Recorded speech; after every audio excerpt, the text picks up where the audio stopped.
День, дорогие подписчики и гости канала. Сегодня с вами я, один из авторов телеграм-канала «Генерал СВР», генерал-ветеран службы внешней разведки, тот человек, которого вы знаете как Виктор Михайлович.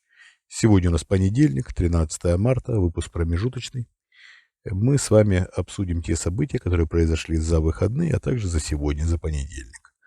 Я извиняюсь, что у нас вчерашний выпуск итогов вышел намного позже, чем было запланировано.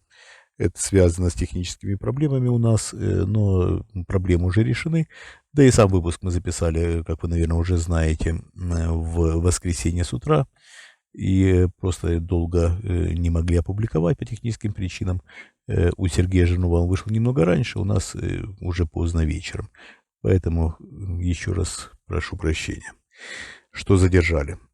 Так, а также хочу всем нашим уважаемым зрителям и слушателям предложить подписаться на наш Patreon. Там я отвечаю практически на все ваши вопросы. И если у вас есть конкретный вопрос, можете его задать там. Я на него отвечу. Ссылка на Patreon есть в описании к этому ролику. Так, теперь перейдем к событиям. Документальный фильм про Навального получил Оскар. Я считаю, многие просто просят прокомментировать. Я не хотел комментировать это событие, но многие просят прокомментировать. И в соцсетях это довольно бурно обсуждается. Обсуждается с разных ракурсов. Российская оппозиция получила неплохой шанс вернуться в глобальную повестку. Мы знаем, да, что недавний скандал немножко повлиял на позиции российской оппозиции, уж извините за тавтологию. Но вот Оскар вернул в повестку и Навального прежде всего. Замечательно, что обращают, безусловно, это решение политическое, сразу хочу оговориться. Замечательно, что обращают внимание западные критики на такие фильмы. Замечательно, что пытаются удержать повестку российской оппозиции наверху, но есть и доля такого не очень, как по мне, не очень, что ли, приятного осадка во всей этой истории. Выступая с ответным словом, или не с ответным, а с основным словом во время вручения статуэтки, конечно, я считаю, по крайней мере, стоило упомянуть и критику не только режима Путина, и воздать почести Навальному, что само собой разумеется. Ну, конечно, стоило, видимо, семье Навального упомянуть эту войну и осудить эту войну. Я думаю, что это был бы жест неплохой и нужный, даже просто необходим. Я понимаю, что семья Навального — это все-таки не политики, и я, конечно, делаю определенную скидку на это, поэтому мы, конечно, ни в чем никого не упрекаем, абсолютно ни в чем и никого. И жена Алексея Навального, и его дети волей судьбы оказались на этом мероприятии, и волей судьбы оказались в политике, никак сами того не желая, конечно же.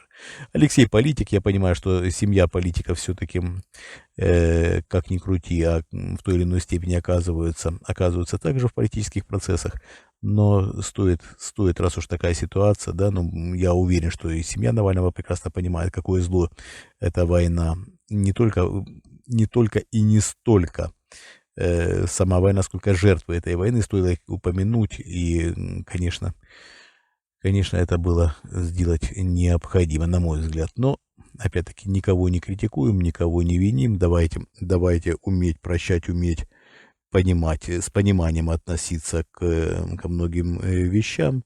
И пройдем дальше по другим темам. Темы также интересные. Да, двух абсолютно здоровых людей просят также прокомментировать встречу сегодняшнюю. Я имею в виду абсолютно здоровых, конечно, в кавычках. Это президента Путина и главы Чечни Рамзана Кадырова. Об этом в завтрашнем нашем материале в Телеграм. А сегодня давайте пойдем дальше. Шойгу рассказал сегодня о том, что Российская Федерация и Китай вышли на новый беспрецедентно высокий уровень и стали несущей опорой глобальной стабильности. Да, глобальная стабильность содрогнулась после этих слов Шойгу. Зная состояние нынешней российской армии, мы это все прекрасно видим на фронте, здесь лишние комментарии не нужны. Российская армия с треском проигрывает украинской, с треском, еще раз подчеркиваю.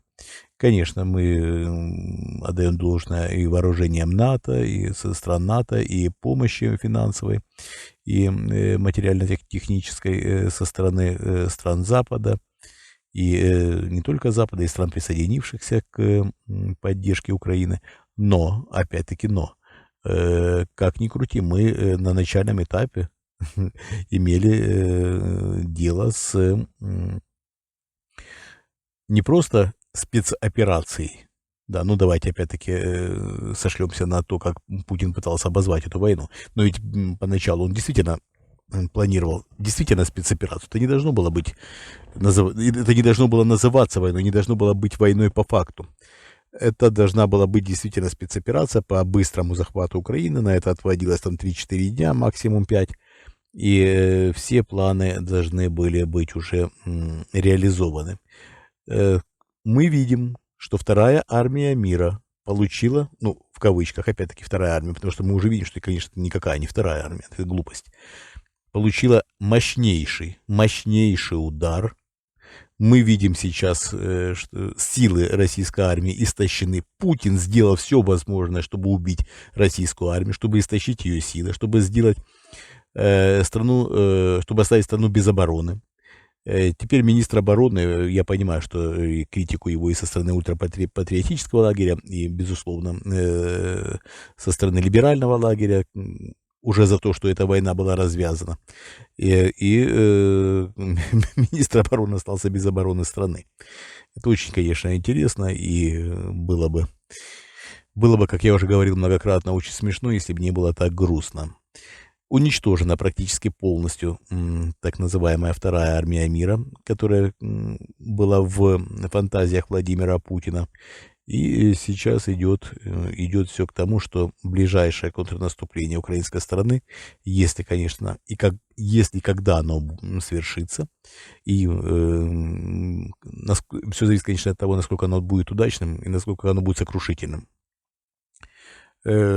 поставит, скорее всего, большую жирную точку на любых перспективах продолжения полномасштабной войны со стороны путинского режима. Еще раз повторяю, войну ведет именно путинский режим. Надо четко разделять это. Я также обращаюсь к нашим уважаемым зрителям и слушателям в Украине. С огромным уважением отношусь к украинцам, с огромным. И я скажу, что на сегодняшний день украинцы вкладывают в разрушение путинского режима несравнимо больше, чем вкладывают россияне, к сожалению. Если бы россияне вовремя сориентировались, вовремя, конечно, вовремя это много лет назад. Много лет, я имею в виду не менее 6-7 лет назад. Надо было, конечно, браться и заниматься всем вплотную. Когда еще были такие возможности, когда еще были возможности протестовать, когда были возможности выходить на улицу, когда были возможности устраивать массовые протесты, но ведь были возможности. Мы сейчас, опять-таки, вспоминали Навального, давайте вспомним его возвращение. Были массовые протесты, но ведь были же. И в поддержку Навального, и мы сейчас не будем говорить о том, чем они закончились. Потому что если мы будем сейчас вспоминать, чем закончились, мы можем вспомнить и революцию в Республике Беларусь, которая была, и мы увидим, чем закончилась. Я говорю о упущенных возможностях только и всего. Поэтому давайте, опять-таки, отдавать должное реальности. И еще раз повторяю, с огромным уважением отношусь к украинскому народу, который дал отпор путинской агрессии, именно путинской. Российский народ и российское гражданское общество проснется. У меня в этом нет никаких сомнений и уже в ближайшем будущем. А по поводу Китая и поддержки Российской Федерации со стороны этого государства мы это обсудим уже в ближайшее время, потому что на следующей неделе планируется визит Си Цзиньпиня в Москву.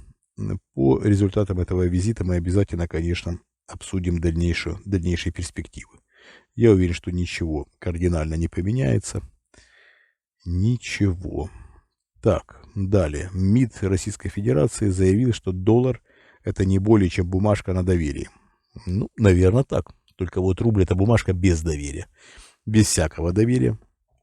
Мы знаем, что даже Индия, торгуя с Россией, покупая в России нефть, пытается рассчитываться своими индийскими рупиями. Раз уж российское руководство не хочет принимать евро и доллары, воспрепятствовать расплачиваться рупиями практически невозможно. Рупии — это примерно те же рубли, но только имеют чуть больший вес. Купить на них можно немного всего. В мире котируются не сильно, но рубли котируются еще слабее. Пытается Россия все-таки перейти на российские рубли в расчетах с Индии. Посмотрим, что получится. Насчет бумажки на доверие. Мы с вами, уважаемые зрители и слушатели, можем увидеть, что называется, в режиме онлайн. Как происходит спасение вкладов, еще раз подчеркиваю, спасение вкладов со стороны государства США, когда банк рушится. Сейчас обанкротились два банка, ну и не обанкротились, а вернее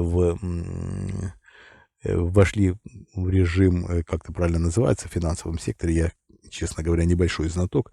Ну, в общем, да, готовится к банкротству. И американское руководство двумя максимально эффективными шагами решает все вопросы. Обратите внимание, нет и не будет пострадавших вкладчиков, нет и не будет пострадавших простых людей, в отличие от, как говорит МИД, рубля, да, и рублевой зоны, где бумажки без доверия. Очень интересно, очень. Так, мы уже практически 12 минут в эфире. Большое спасибо, что были со мной. Мы вас любим, это главное, и это искренне. Мы работаем для вас.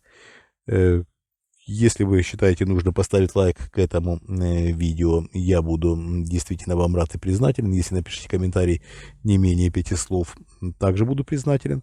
А также, если вы будете делиться нашими видео и материалами в соцсетях, это будет огромный плюс. Большое спасибо, что были со мной. Всего доброго. До свидания.